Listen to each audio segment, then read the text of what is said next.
एक कहावत होती है ना कि गिद्ध अपना मांस स्वयं नोच कर खाते हैं। आज भोजपुरी कला का वैसा ही अपनी भोजपुरी इंडस्ट्री के साथ कर रहे हैं। अभी भोजपुरी फिल्मों के सुपरस्टार पवन सिंह खेड़ा का एक वीडियो सोशल मीडिया के ऊपर काफी ज्यादा वायरल हो रहा है। उन्होंने अपनी को एक्टर के साथ किसी ऑब्जेक्ट की तरह मानकर खुलेआम तरीके से मोलेस्ट कर रहे हैं। आप सभी को मेरी तरफ से प्यार भरी मीठी मीठी राम राम।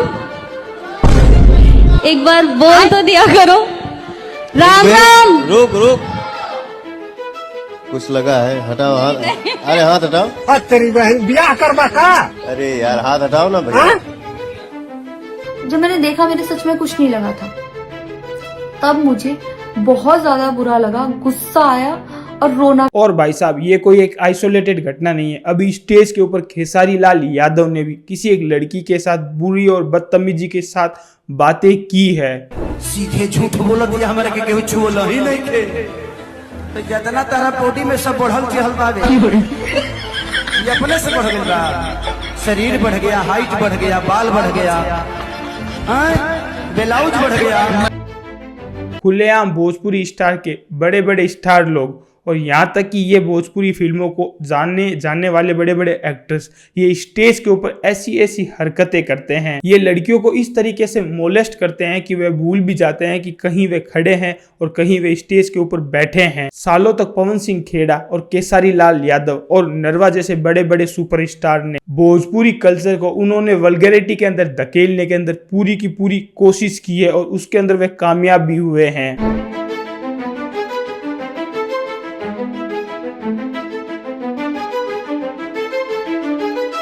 ये फिल्में और गाने इतने ज्यादा वल्गर है कि इनको YouTube के ऊपर भी बैन कर दिया जाता है। और इन सब चीजों की बातों के बारे में जब पता चलता है कि इन सब चीजों के पहले भोजपुरी इंडस्ट्री काफी ज्यादा महत्वपूर्ण और अच्छी दिखाई दिया करती थी।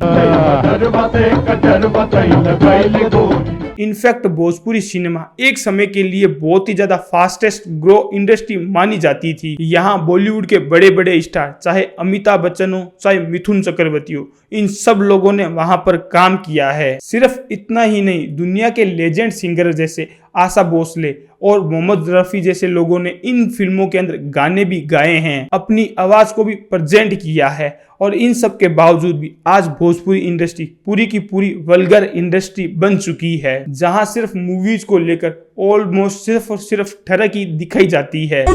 हमसे प्यार नु करेली अपन जान से ज्यादा। तो उतार कपड़ा उतार।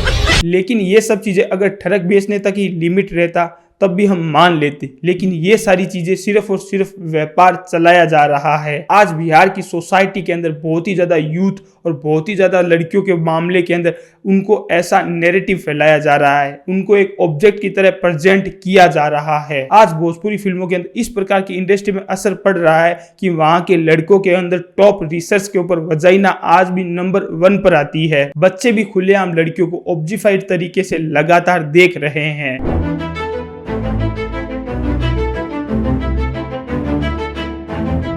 और आखिर में सवाल ये उठता है कि भाई साहब, ये सारी चीजें अचानक भोजपुरी इंडस्ट्री के अंदर क्यों हो पाई थी? भोजपुरी इंडस्ट्री ऐसी इंडस्ट्री है जिन्होंने ऐसी फिल्में बनाई थी जिनको बॉलीवुड को पूरा का पूरा हिलाकर रख दिया गया था। आज भोजपुरी इंडस्ट्री को पूरा का पूरा वल्गर सिटी के अंदर क्यों धकेलना स्टार्ट कर दिया गया? खुलेआम स्टेज के ऊपर ऐसी ऐसी वल्गैरिटी दिखाई जा रही है जिसके बारे में सोचना तो दूर, हम अपने बच्चों को दिखाना भी पसंद नहीं करते। और भोजपुरी इंडस्ट्री इस प्रकार की अश्लीलता दिखाई जा रही है जो कि सामान्य लड़कियों के लिए ये मोलेस्ट का एक बहुत बड़ा कारण बन चुका है। ये सारी चीजें जानने से पहले हमें ये बात जाननी होगी कि भोजपुरी इंडस्ट्री की शुरुआत आखिर कहां से हुई थी। भोजपुरी फिल्म की इंडस्ट्री की शूटिंग 1960 के अंदर शुरू की गई थी और इसमें भारत के पहले राष्ट्रपति राजेंद्र प्रसाद ने आकर इसको मोटिवेशन किया गया था, क्योंकि राजेंद्र प्रसाद खुद एक बिहार से बिलोंग करते थे और उन्होंने बिहार के लोगों के लिए अपनी मातृभाषा के अंदर एक इंडस्ट्री बनाने के लिए, उनको प्रेरित करने के लिए, उनको जागृत करने के लिए ये सारी चीजें को फॉलो किया था। उन्होंने नसरुद्दीन हुसैन को बुलाकर यह बात बोली थी कि आप भोजपुरी के अंदर फिल्म बनाइए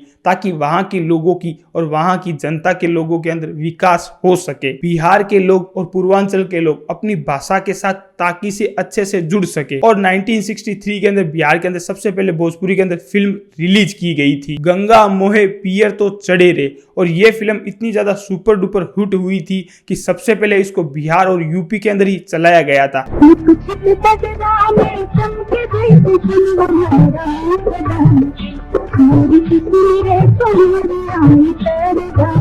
और इसकी डिमांड को देखते हुए फिर इसको बॉम्बे, दिल्ली और यहाँ तक कि पूरी इंडिया के अंदर भी चलाया गया था। और उस समय इस फिल्म के अंदर सिर्फ 5 लाख रुपए ही लगे थे और इसके बाद इस पूरी फिल्म के अंदर 25 से 30 लाख रुपए कमाए थे। आप सब लोगों के हिसाब से क्या लगता है, ये जो भोजपुरी सिनेमा के कलाकार है जिन लोगों ने इस तरीके की गंद मचा रखी है और इन लोगों की गंद की वजह से आज लड़कियों को एक ऑब्जेक्टिफाई की तरीके से देखा जा रहा है, आप सब लोगों को जो भी अच्छी चीजें लगी हो प्लीज आप मुझे कमेंट सेक्शन में अंदर जरूर बताना। और हो सके तो इस चैनल को ज़्यादा से ज़्यादा शेयर करना और अपने दोस्तों के साथ ज़रूर शेयर करना ताकि उन सब चीज़ों को, इस इंडस्ट्री के बारे में जानने का मौका मिले और उनको भी पहचानने कि आखिर हमारे देश के अंदर क्या हो रहा है। और इसी तरीके से अपना प्यार बनाए रखे। जय हिंद, जय भारत।